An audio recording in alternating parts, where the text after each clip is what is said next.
across it and studied her. She wouldn't have recognised him if they had passed in the street. But then, who would look at her now and know she was Mary Mason?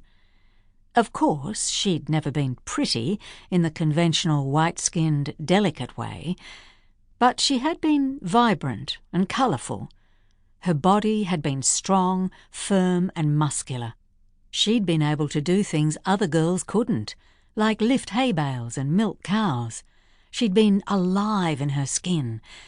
It was a feeling she missed every day. She slumped against the table, remembering her younger self. This man knew her from that time. He was still watching her, his eyes trying to reach into her mind, but she held him out.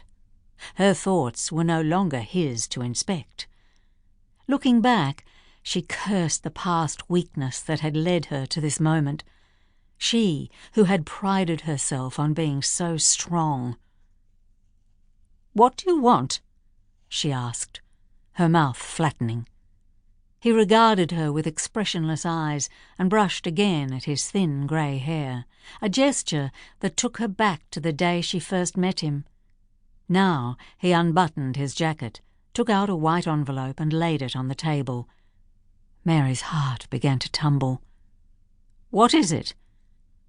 There was panic in her fingers, a tingling in her chest.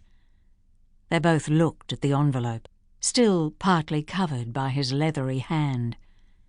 "You know what it is, Mary." His voice was little more than a whisper. He leaned forward and stared at her. "I want you to give it to him." She clawed at the edges of the table, trying to stand. "I won't do it. It's best he doesn't know." The old man laughed hollowly. "You choose the time, Mary, but you can't erase me. I exist. I could have made things much more difficult." He stood and pushed in his chair. The letter remained on the table. "I'll throw it away," she said. "I'll burn it." A thin smile split his lips. "But you won't, Mary. You've had things your way for so long. Now this is for me. It's something I need." He limped to the sliding doors and then glanced back. In spite of her fear, she was moved. In his look was embedded everything that had not been done, everything that had not been said. This was it then, the end of it. "Goodbye, Mary." She listened to the uneven scrape of his feet moving down the hall.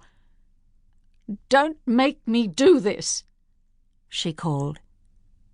But she heard the front door close with a bang, and she knew that he had gone. Part 1. Origins. Chapter 1. For 3 days the letter stayed on the table, untouched. Every time Mary looked at it, her heart thrashed like a wild bird in a cage. She bent her life around it, trying to avoid the kitchen, eating in the lounge room with a plate perched awkwardly on her lap, drinking tea hurriedly at the sink, and taking the phone out of the room whenever anyone rang. It was ridiculous, and she knew it. But the handwriting on the front of the envelope made her nervous. God knows why she couldn't dispose of the thing. She ought to toss it in the bin or burn it in the fireplace. But she couldn't quite bring herself to do it. She lived with a heightened sense of panic, sleeping fitfully.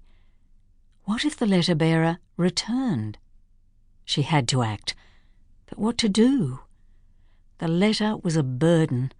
The past and the future rolled into one. She became grumpy and irritable. This ought to be a time of peace, with Jack gone and her own health declining. But the letter was projecting her back into life. It insisted she take control. On the 3rd night, she found a feasible idea among her restless thoughts, and the next morning she shuffled into the study and riffled through a pile of papers on the desk, seeking the brochure someone had given her months ago.